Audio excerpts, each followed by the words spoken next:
Ever wondered how tools like ChatGPT can write an entire essay? Or how AI can create stunning, never-before-seen images from a simple text prompt? It feels like magic, right? But what if I told you it's not sorcery, but some seriously clever science? Welcome back to the AI Explorer, where we demystify the complex world of artificial intelligence. Today, we're diving deep into the fascinating realm of generative AI. We'll break down exactly how these incredible tools learn to create, innovate, and sometimes even surprise us. Stick around, because by the end of this video, you'll have a solid grasp of the core concepts behind the AI revolution that's changing our world. So what separates generative AI from other types of AI? Well, while traditional AI might be great at analyzing data or making predictions based on existing information, generative AI is all about creating something new. It learns underlying patterns and structures from vast amounts of data, text, images, audio, even code, and then uses that knowledge to generate entirely new, original outputs that mimic the characteristics of the data it was trained on. Think of it as an incredibly talented student who has studied millions of paintings and can now create their own unique masterpieces in various styles. The magic starts with data, a lot of data. For an AI to generate realistic cat images, it needs to see millions of pictures of cats, all sorts of cats, in all sorts of poses and different lighting.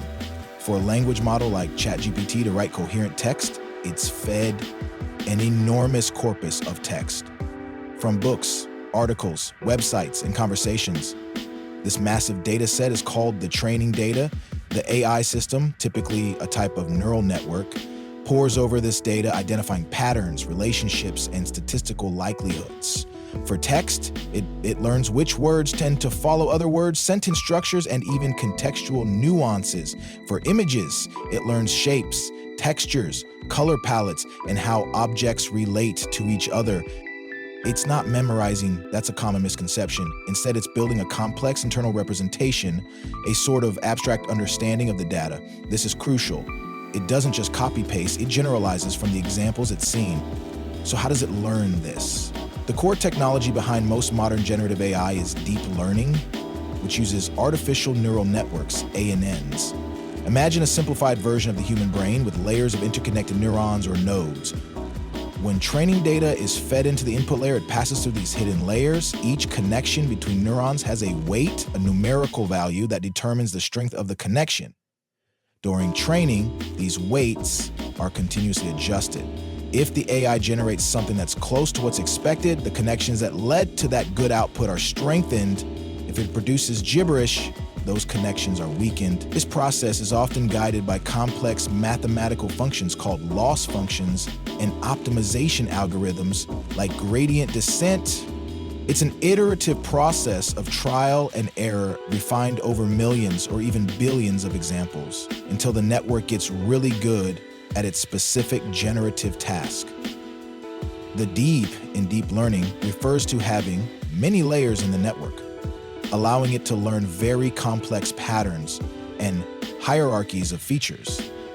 Not all generative AIs work exactly the same way. There are different architectures for different tasks. Let's touch on a couple of prominent ones.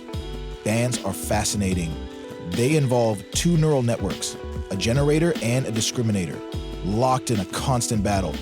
The generator tries to create realistic data. The discriminator's job is to look at an image and decide if it's a real image from the training set or a fake one created by the generator. Initially, the generator is terrible, and the discriminator easily spots the fakes. But with each round, the generator learns from the discriminator's feedback and gets better at creating convincing fakes. Simultaneously, the discriminator gets better at spotting them. This adversarial process forces both networks to improve until the generator creates fakes that are almost indistinguishable from real data. GANs are powerhouses for image generation, style transfer, and even creating deepfakes. When it comes to text and increasingly other modalities, transformer models are king. This is the architecture behind models like GPT.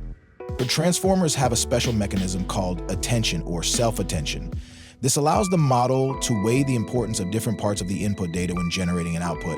For example, when translating a sentence or generating the next word, it can pay attention to relevant words earlier in the sentence, no matter how far apart they are. This gives them a much better understanding of long-range dependencies and context compared to older models. This ability to understand context is why LLMs can write such coherent and relevant text, engage in conversations, and even write code. We'll see generative AI everywhere now.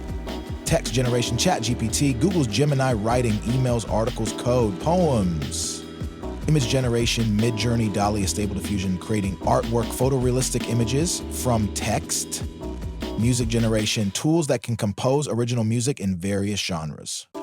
Video generation, AI creating short video clips from text or images like OpenAI's Sora. And even in science, generating new molecular structures for drug discovery.